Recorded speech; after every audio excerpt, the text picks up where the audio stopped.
E-girls, they are everywhere, and there's only one thing that we can do with them, that I can do with them as a sex coach, and that is to mansplain, to tell you guys what they actually mean, rather than, they're saying one thing and I am going to tell you what the truth is, because I know better. I'm a white male, and that makes me know better than all of the e-girls. All jokes aside, this is a video where guys have submitted questions to a couple e-girls, a few e-girls if you will, about dating, about sex, about relationships, and then the e-girls give their response. So what I am doing is acting as a mansplaining mediator, a sex coach and dating coach that is going to give you a true answer and interpret the answers that the e-girls give in this video. So if that sounds interesting, then let's get into it. If you haven't seen my part 1 and part 2 of this, because I have reacted to this video previously, then go check those out. I will link them in the description below.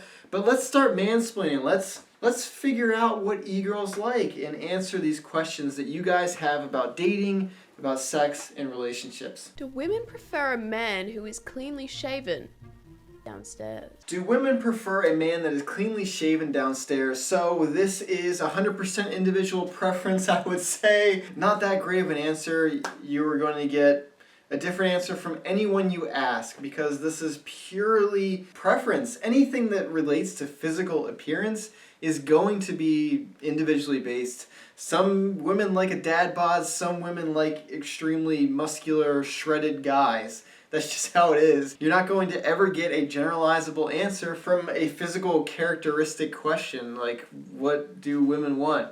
You're going to get what these individual women like. I would say do what you like, what you think looks the best on you, and then when you find someone, ask them what they like, if you are willing to change, if you're willing to adapt to what they like. Other than that, don't overthink it, and who cares, because it is, at the end of the day, individual preference. But let's see how these e-girls think. What are these e-girls going to say about it? I don't know. Same for girls and guys, it really comes down to personal preference, I feel. But it's easier to take a stroll through the grass than through a bush. Trimmed. Don't have to shave. Okay, that was quick. It was just 2 e-girls answering that one, and they both said the same thing. Trimmed, not just full bush. Neither of them mentioned shaved, but there are going to be women out there that prefer a man to be completely shaven down there. That's just how it is. That's the world. When it comes down to physical characteristics, there are individual preferences, different opinions on these matters, and that's what it comes down to. So do what your partner likes, do what you like, and do what makes you feel good. That's basically it. Why do girls think it's easier to be super vague instead of saying what they want? Because it's easier for everyone to be vague than to be blunt and be completely honest. You ever been dating someone and they're like, oh, do I look fat in these pants? And they do? Are you going to be vague, or are you going to be blunt and tell them how it is? Right? It is always easier. That's not unique to women. Men do the same thing. It's sugarcoating rather than just being blunt and saying how it is. In American culture, in a lot of Western cultures, we tend to do white lies and sugarcoat things, and we're not as blunt as in Eastern cultures. If you guys have ever traveled to Asia or Southeast Asia or any of those places, where they're way more blunt and they'll just say how it is. And it's a little shocking when you go there, because you're thinking, that's kind of mean what they're saying, because it's almost insulting if they point out something negative about you. But it's not. It's just they're being blunt. And so you're asking this question, why do women like to be vague rather than just saying what they feel?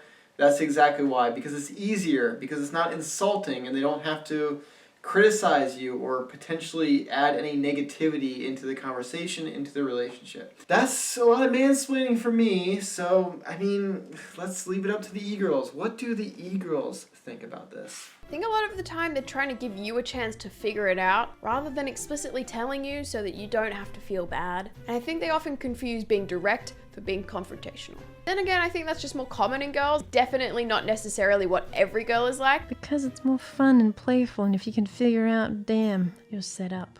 Not all girls do that at all. I know for a fact, me, Liv, and Luffy we probably like just straight out say what we want. Other women I've seen, I think they're too scared. They don't want to speak up. They don't want to be annoying. There's just vague people out there. I don't think it'll be just a girls thing. I think that's like a people thing. So maybe I misinterpreted the question. Okay. Yeah, what they said. My mansplaining privileges may have been revoked from that one. But I have a very normal sized ego, so I will continue to mansplain. Should boys moan during sex? Yes, unless it feels uncomfortable. It feels not normal for you. But if you've never moaned before and you're just thinking it's going to feel abnormal and you've never tried it, then try it. But for some people, it's not natural. But I think the root of this is that you should be expressive. You should do something. If moaning feels unbelievably uncomfortable and you have tried it, you've given it its fair share, and it's just not natural to you, and it pulls you out of the experience, then don't do it. But you should replace moaning with dirty talk.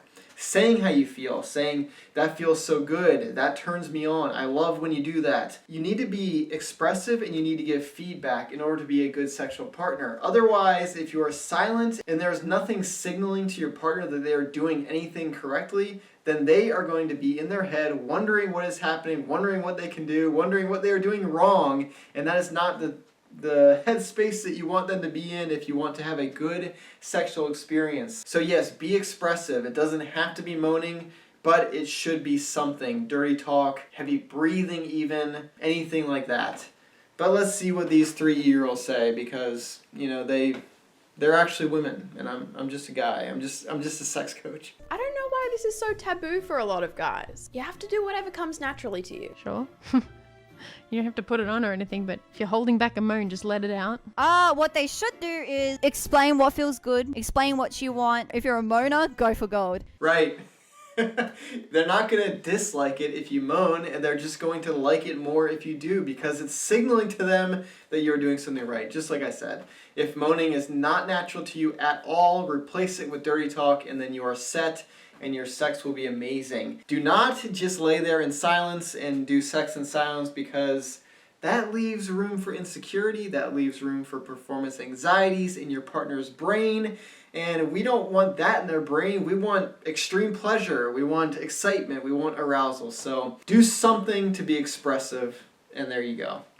Next question. Okay, so I completely forgot the question that I wanted to use for clickbait, but alas, here it is. Does size matter? All right, we're on to the big one, the ultimate question. Does size matter? The answer is no, it does not matter. And I'm going to explain why some women might give you the answer that it does matter when it truly doesn't. So, let's back up a bit and go over why it does not matter. So, sexual pleasure is mostly determined by mental factors, by psychological factors.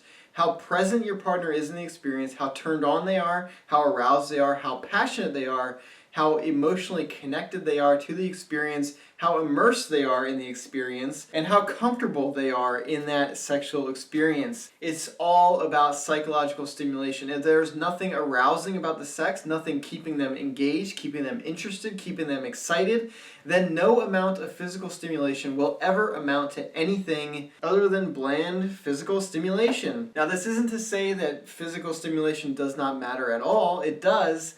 All that matters, though, really is that you are doing something physically to the genital regions, the sensual regions. The rest of it is going to be interpreted and perceived by the brain as being either pleasurable or not pleasurable. It is truly down to psychological stimulation. So if you can turn your partner on, if you can get them in the moment, if you can get them feeling passionate, feeling engaged in that experience, then it doesn't quite matter what you do physically as long as you're doing something physically, because their brain is going to take them there, especially for women. So since size and the size of your penis is a purely physical thing and it is determining the physical stimulation, it doesn't really matter, right? Because what matters is if your partner is turned on, horny, and ready to go, ready to have the sex. If they are so horny that they just want to be touched no matter what, then it doesn't matter how small or big your penis is. They just want the sex because they're so turned on. It is a psychological experience. So there you go. Size does not matter. And if you need more arguing, you can check out any of my other videos. I've discussed this a lot because psychological stimulation is truly where sexual stimulation is found, where sexual pleasure is found. It's not based on physical stimulation. Sex would not happen without the physical stimulation, but the pleasure is interpreted by the brain. Now, going back, why might some of these e-girls say that size does matter? Well, it's because they haven't ever had sex that has been passionate, that has been arousing enough where the physical stimulation isn't the dominating factor. And that means that they haven't had good sex. Basically, it means that they've had mediocre physically driven sex where their mind has not been present, they have not been engaged, they have not been immersed in the experience. And this kind of goes down to the sexual partners that they are choosing. Are they having casual hookups with people that you could never really truly connect with on a deeper level than just that surface level getting to know that person and then having sex with them? Then the psychological stimulation is not going to necessarily be there. They're not going to be able to feel comfortable and be able to alleviate any insecurities, any anxieties that's pulling their mind out of the experience and basically leaving less room in their brain for pleasure. So if any of these e-girls say that size does matter, don't believe it, because they've just not had good enough sex where it doesn't matter. And truly good sex, amazing sex, sex that actually has quality and pleasure to it and is a memorable experience, your partner is not going to remember what physical techniques you did to them. They're going to remember the feeling they had, the passion they had, how horny they were. That's what's memorable because that is what's driving the pleasure. So if these girls say that size matters, don't believe it. Believe me, a sex coach, I know what I'm talking about here. So there you go. But now that I've said my piece and I've ranted enough, let's let the e-girls finish this video off. Okay, so finally it's my turn to be the asshole. Physical height doesn't matter to me as much, whereas other lengths may. I don't think so. It shouldn't. Isn't it how you use it? Never had to think about size, you know what I'm saying. Never encountered this problem. Can't relate. Sorry, bye.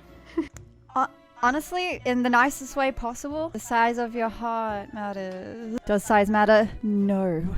No. Yeah, okay. So there you go.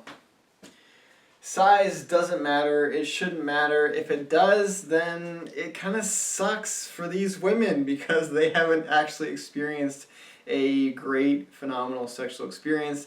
They have had surface level, physically driven sex, and that's no good.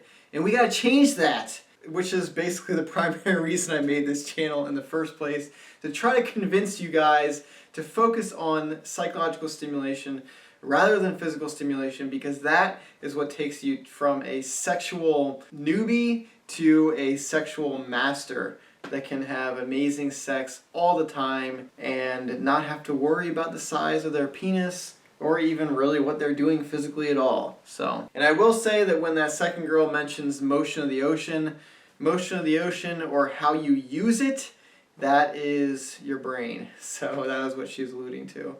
If size doesn't matter, is because you're invested in the experience, you are aroused, you are turned on. That's what it comes down to. So that's what we can learn from this video. That is it for me with the mansplaining. I feel like I have explained a lot of things sexually, and that's what I do. I'm a sex coach and I'm also a man, so that gives me the right to mansplain a bunch of women. Anyway, if you like this video, check out my other videos. Don't forget to watch my first two parts of this reaction and get some more mansplaining from me, I just can't stop it. I just can't stop mansplaining. Anyway, thank you so much for watching. I truly appreciate it. I hope you learned something. If you did, leave me a like. Definitely subscribe. Come back for more. Until next time, hope to see you guys in the next video. Bye, guys. So basically the only thing you can take away from this video is that girls, like everybody, have different preferences.